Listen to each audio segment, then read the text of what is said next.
আসসালামু আলাইকুম। আপনারা দেখতে পাচ্ছেন ছোট চাক্কা কিভাবে টিপ ঢুকানো হচ্ছে। এখন তো মেশিনে ছোট চাক্কা খোলা হয়, কেউ জানে না হাতে কেমনে ফিটিং করতে হয়। এই ভিডিওটি পুরাটুক দেখতে থাকেন, আপনারা ছোট চাক্কা বানাইতে শিখতে পারবেন।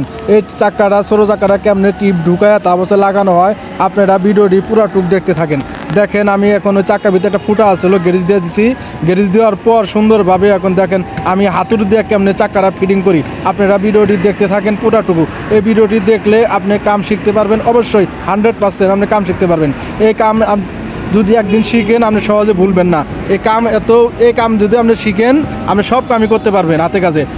এখন তো মেশিন বাইরে গেছে গা, মেশিনে ছোটো চাক্কা বানাইতে হয়, সবাই বানায়। এখন নতুন যারা দোকান দিবেন, যারা মেশিনে কাম করেন নাই, যারা হাতে কাজ করবেন, এই কাজটি দেখেন, হাতে কাজ অনেক সুন্দর হয়। এই কাজটি দেখে আপনি শিখতে পারবেন। অবশ্যই কামটা সুন্দরভাবে দেখবেন, দেখে যদি ভালো লাগে সাবস্ক্রাইব করে দিবেন। ধন্যবাদ সবাই।